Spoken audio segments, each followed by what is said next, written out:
Dans l'actualité ce soir, désormais, une loi qui vient combler un vide sur la commande publique au Burkina Faso. La nouvelle loi vise à mettre en place un système solide à même d'améliorer la gestion et la transparence dans les dépenses publiques au Burkina. Qu'est-ce que le texte va changer à présent? Explication dans ce journal.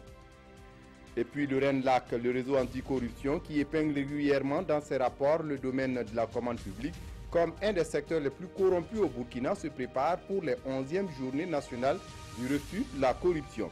L'accent sera mis à Bobo Dioulasso sur la nécessité du contrôle populaire de la gestion de la chose publique. Surprise en Gambie, Yaya Jammeh, battu dans l'élection présidentielle tenue hier, reconnaît sa défaite. Il est battu par le candidat de l'opposition, Adama Barrow. Personne ne croyait à une issue aussi défavorable au président, sans tentative de confiscation du pouvoir et sans violence. Ce sont là les titres du 20h. Mesdames, Messieurs, bonsoir. Ravi de vous retrouver. Mais tout d'abord, carnet d'audience du président du FASO, une délégation du Fonds des Nations Unies pour la population, reçue à Kosiam. La délégation est allée présenter le plan stratégique 2018-2021 du Fonds qui met l'accent sur la maîtrise du dividende démographique. Et à la suite de la délégation du Fonds sur la population, le président du FASO a reçu le groupe de travail de la CEDEAO pour la libération des esclaves. Le point avec Zalissa Sanfo. Maîtriser la croissance démographique pour mieux planifier les projets de développement. Voici un point majeur du plan stratégique 2018-2021 du Fonds des Nations Unies pour la population. Chez le président du FASO, la délégation est là pour exposer les ambitions du plan et recueillir des contributions. Nous avons également profité pour dire combien nous avons apprécié donc son appui, son soutien, en ce qui concerne la question du dividende démographique, notamment à l'occasion de la 71e session de l'Assemblée générale des Nations Unies. Nous avons également discuté avec le président de la prochaine tenue de la réunion des bailleurs de fonds du Burkina Faso, donc le 9 décembre prochain. Et le groupe de travail sur le schéma de libéralisation des échanges dans l'espace CEDEAO est venu rendre compte de son travail d'enquête qui débute sur le blocage de la libre circulation des personnes et des biens dans l'espace CEDEAO. La CEDEAO a 15 pays. Et les 15 pays, on suppose que quand il y a une organisation internationale, il n'y a même pas de frontières. Ça, c'est ce que les gens supposent. Mais quand on a fait la fiche pays, on a constaté que les problèmes sont presque similaires. Les entraves sont similaires. C'est le manque de délai, c'est les raquettes, c'est le harcèlement.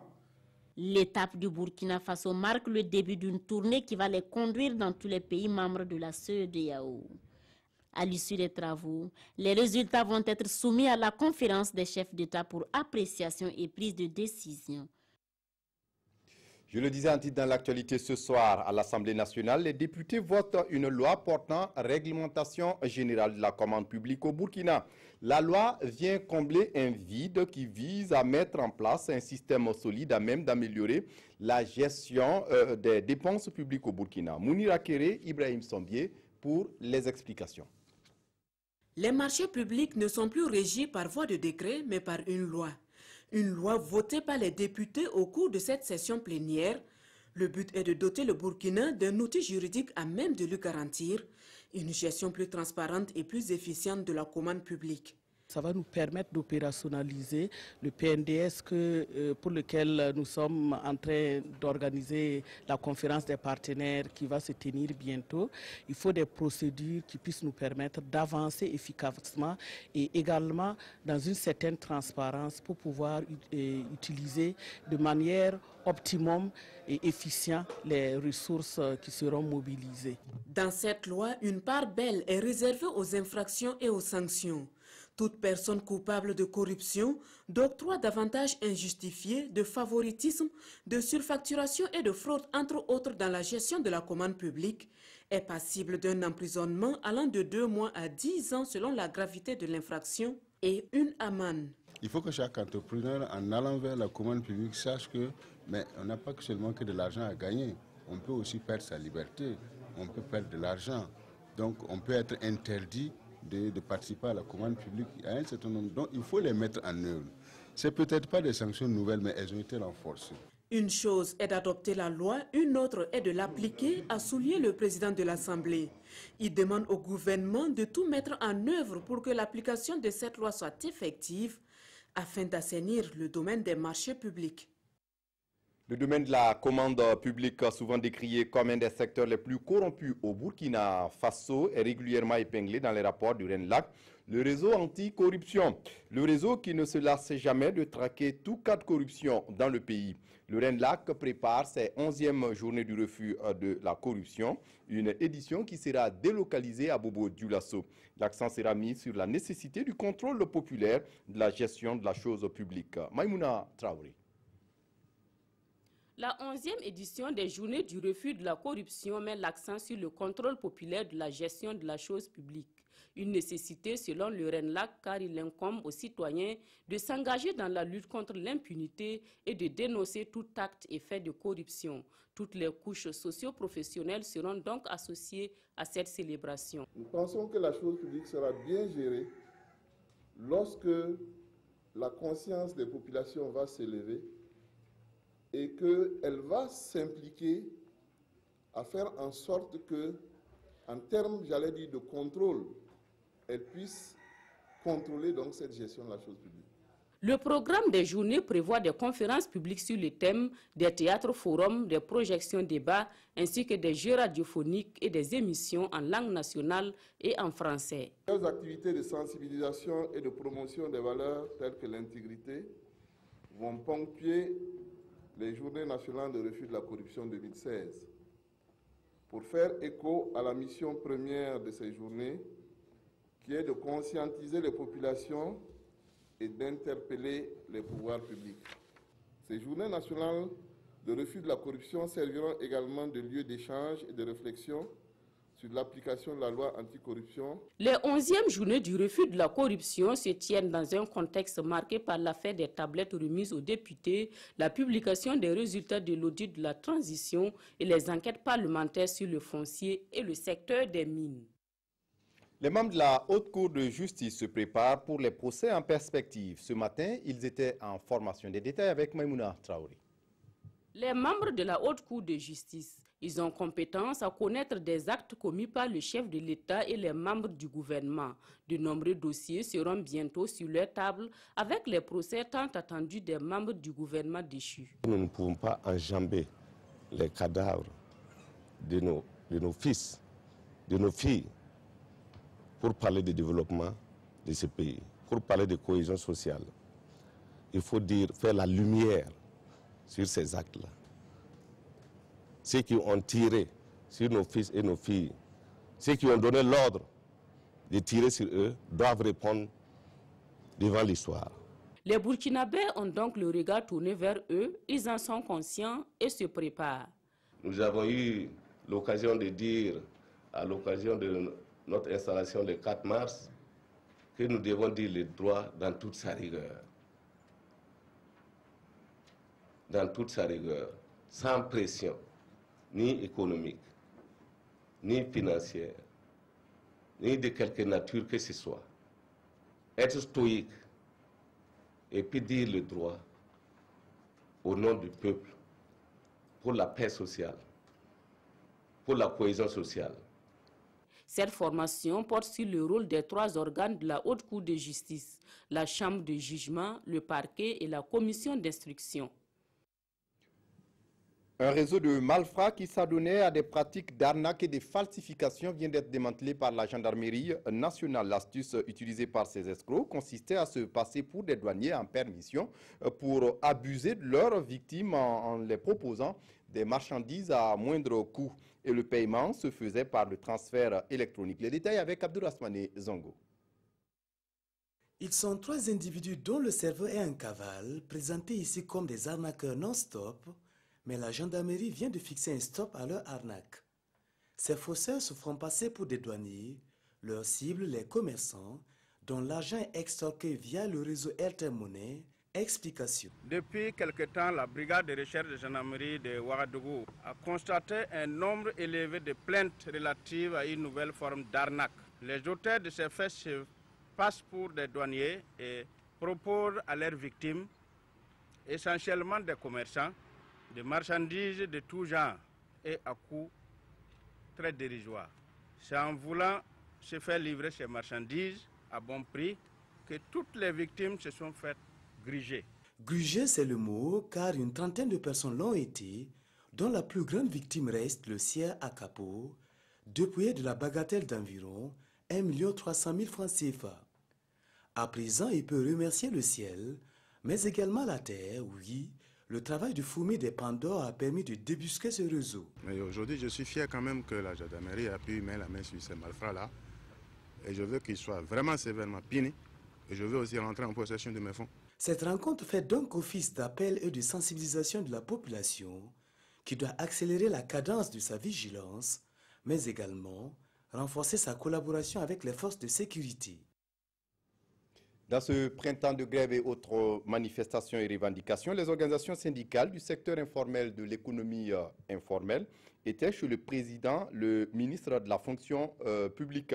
Ils sont allés lui remettre une plateforme revendicative en une vingtaine de points dominés par des questions de formation et de revendications sociales. Explication Césaire Carrefour, Nathalie Sawadgo. C'est une plateforme revendicative comportant 23 points. L'on peut citer entre autres les questions de protection sociale, la formation, la gouvernance, l'économie et des doléances spécifiques. C'est un domaine très peu structuré, souvent avec une productivité moindre. Les travailleurs qui y sont n'ont pas de protection sociale. Donc honnêtement, c'est un secteur de l'économie qui produit beaucoup pour notre pays, mais dont les travailleurs sont ceux qui souffrent le plus dans notre pays. Et une question de justice qui nous a amenés à nous intéresser à nos camarades. Ce sont nos camarades à nous. Ils sont dans le mouvement syndical comme nous. Ils sont des travailleurs au même titre que tout travailleur. Et ils doivent avoir les mêmes droits que nous. C'est une première au Burkina Faso que les centrales syndicales du secteur informel mettent ensemble leurs préoccupations pour les faire connaître au gouvernement. Des recommandations ont également été faites au gouvernement pour la mise en œuvre du PNDS, le Programme national de développement social. Le gouvernement prend, en tout cas avec beaucoup d'attention, les revendications et aussi les recommandations qui sont faites. Et le gouvernement les remercie encore une fois pour le soutien qu'elles ont affiché au plan national de développement économique et social et à sa mise en œuvre. Pour le ministre, les revendications des centrales syndicales du secteur informel font partie intégrante du programme politique du président Roch-Marc Christian Kaboré. L'assurance qualité dans l'enseignement supérieur examinée à Ouagadougou, des experts du CAMES sont réunis depuis ce matin dans la capitale burkinabé pour regarder de près cette démarche qui prend en compte les questions de retard dans les programmes de normalisation des années universitaires et la pertinence des programmes. Yolande Lompo.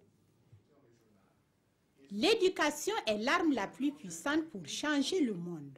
C'est fort de cette assertion de Nelson Mandela que les sommités du monde de l'enseignement supérieur ainsi que les points focaux des 15 pays membres de l'espace CAMES réunis à Ouagadougou veulent faire de l'assurance qualité une réalité aussi bien au sein des ministères que des institutions d'enseignement supérieur. Pour qu'il y ait qualité, il faut que les universitaires, les enseignants, les dirigeants travaillent déjà à résorber les retards et à normaliser les années universitaires. Nous travaillons en même temps sur les programmes, sur leur pertinence. Il faut que celui qui sort de l'université soit employable. C'est toute cette problématique-là qu'on appelle l'assurance qualité.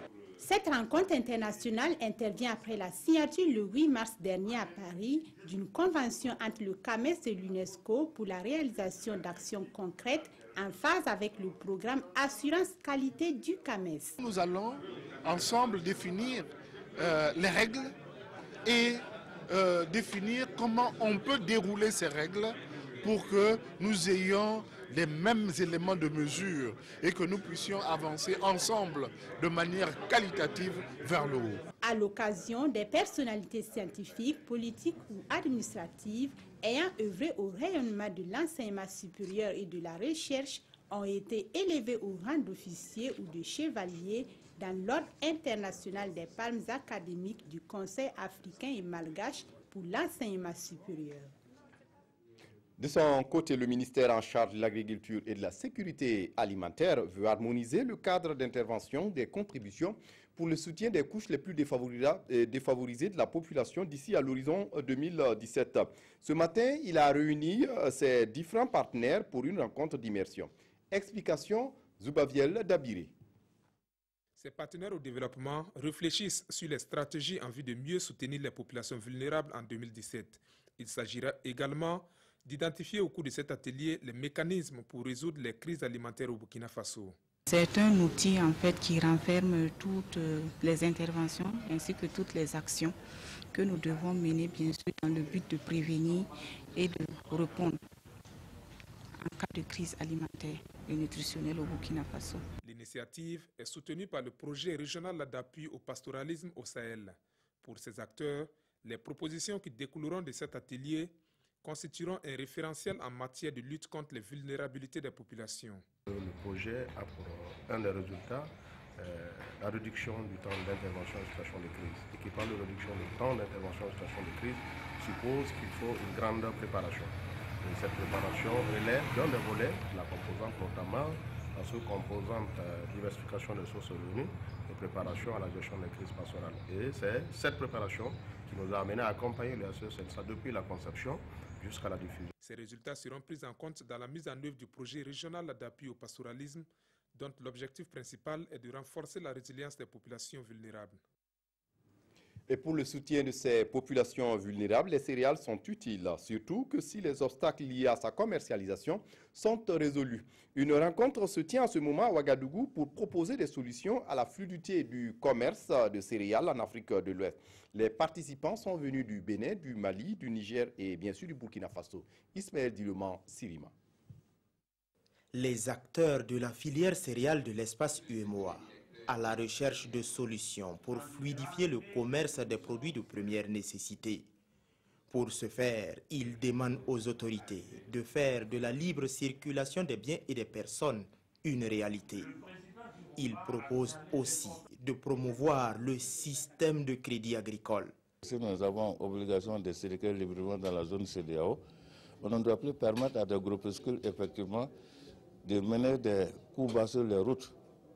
Donc, autant comment nous aussi nous pouvons, avec tout ce que nous avons comme cela, nous ne pouvons pas toujours rester à l'état primaire, produire la matière première et ne pas aller à la transformation.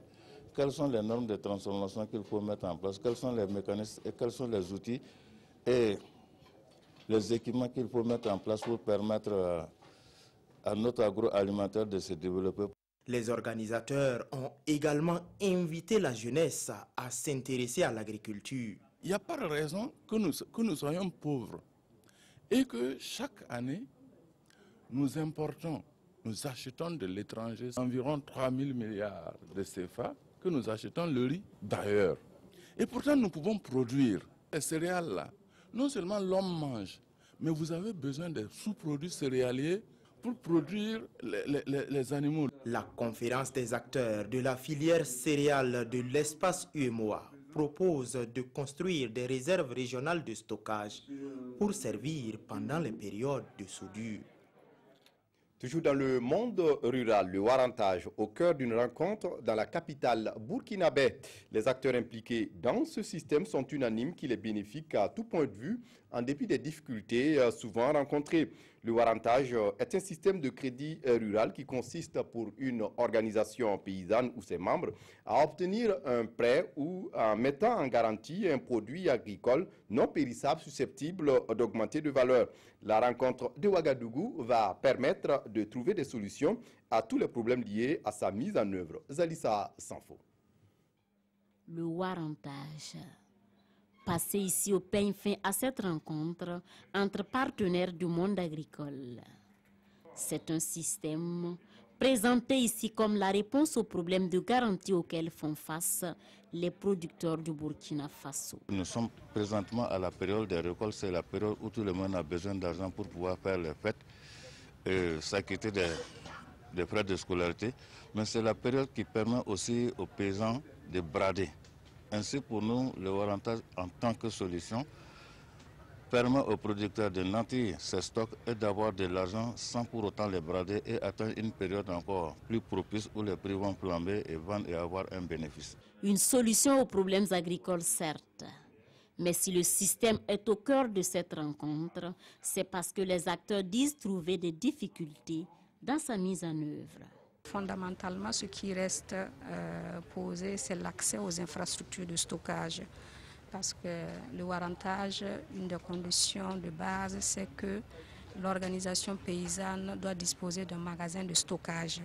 Ensuite, il y a aussi le fait que dans la mise en place du processus, la question de la coordination, de la communication et aussi les capacités des producteurs entrant en jeu nous amènent souvent dans la situation que le crédit est octroyé à une période qui n'arrange plus le producteur. Au sortir de ces travaux qui vont durer 48 heures, des solutions devraient être trouvées à tous les problèmes évoqués pour une application efficiente du warrantage au profit de tous les producteurs burkinabés.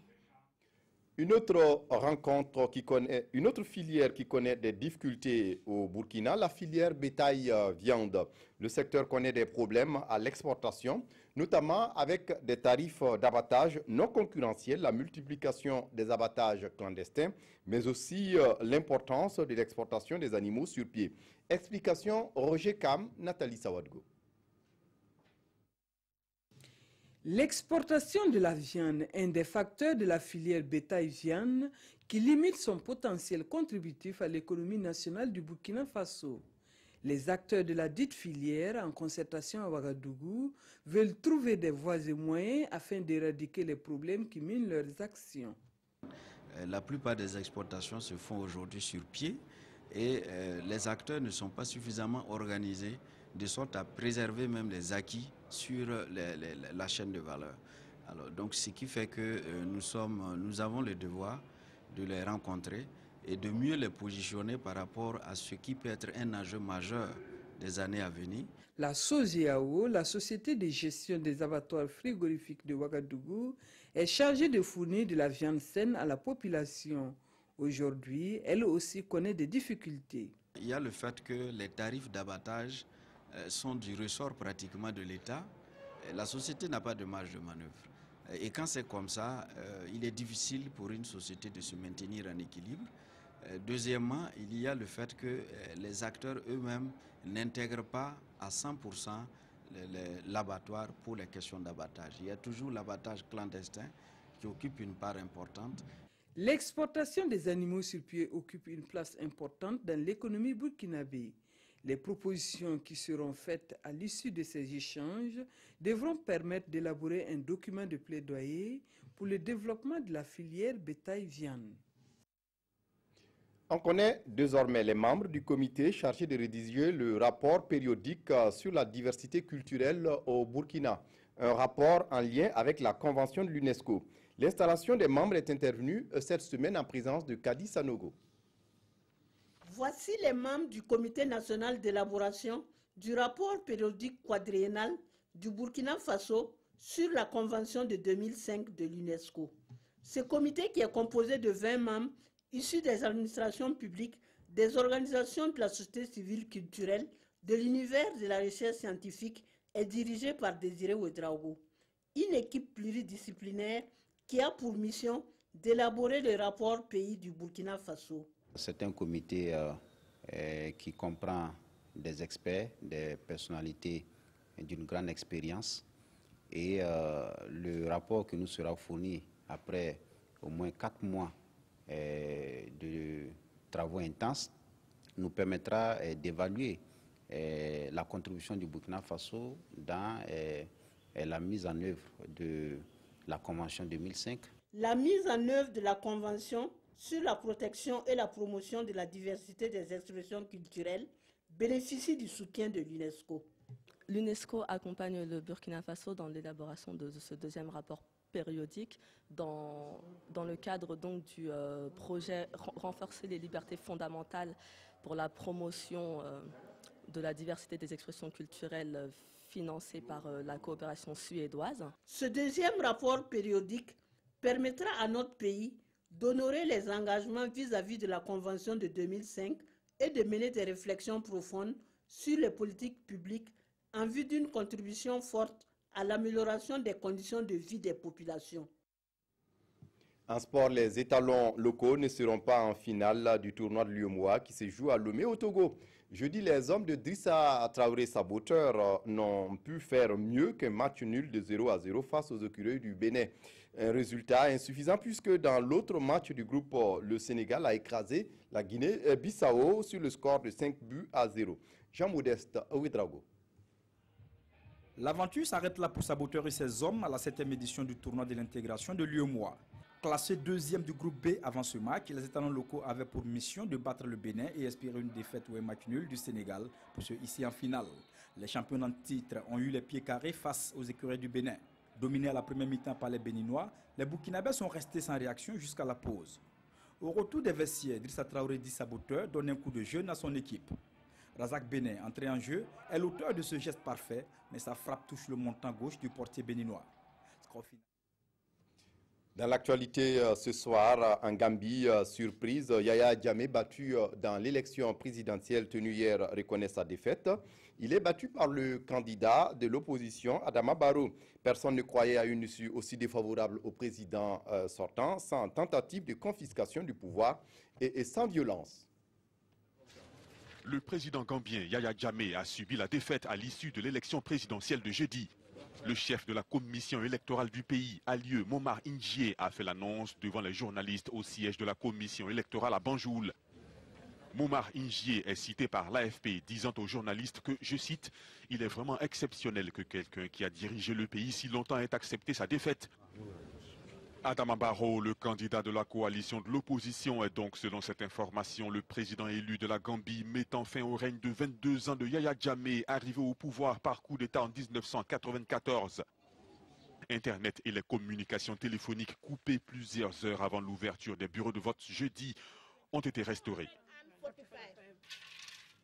En refermant ce journal avec la revue de presse des quotidiens de ce vendredi, revue de presse signée Evelyne Dabiré. Lutte contre le banditisme, les journaux affichent à la une l'arrestation de 2 présumés escrocs de numéraire par la gendarmerie de Ouagadougou. Ces présumés escrocs que sont Issa Ouedraogo et Mahmoud Ouedraogo donnaient des vertiges à certains commerçants, souligne le pays. Les auteurs de ces faits se faisaient passer pour des douaniers qui arnaquaient principalement, via Airtel Money, des commerçants férus d'affaires louches, écrit aujourd'hui au Faso. L'observateur Palga explique leur mode opératoire. L'un contacte ses futures victimes et leur propose la livraison de prétendues marchandises saisies par la douane et sur le point d'être vendues à vil prix. Et lorsque la victime mord à l'appât, l'engrenage se poursuit, envoie des sommes demandées par Airtel Money et, au final, le dépouillement de la victime. Mais ces faux douaniers sont désormais dans les mailles de la gendarmerie, annonce aujourd'hui au Faso. Le bilan de cette escroquerie est à lire dans les colonnes du journal Le Quotidien. Hors du Burkina, la présidentielle en Gambie a intéressé les quotidiens qui ont analysé le mode de scrutin dans ce pays. Les Gambiens votent avec des billes, informe Citoyen. Notre temps explique le processus. Il s'agit de l'utilisation de 3 bidons aux couleurs des 3 candidats équipés d'un tube dans lequel l'électeur introduit sa bille. À l'intérieur, une sonnette de vélo émet un drink quand la bille tombe et le vote est ainsi valide. Un système atypique, bidon et ancien, selon le journal Notre Temps, mais qualifié de meilleur du monde par le président de la CENI gambien. Celui-ci souligne dans Citoyen que lors de l'élection de 2012, seulement 2 votes avaient été invalidés. Les 2 électeurs avaient placé leurs billes sur et non dans le baril de vote. On s'arrête là pour ce journal. Merci de votre attention. Ruth Bini-Ouattara vous retrouve à 22h30 pour la dernière édition. D'ici là, excellente suite de programmes sur la RTB. Au revoir.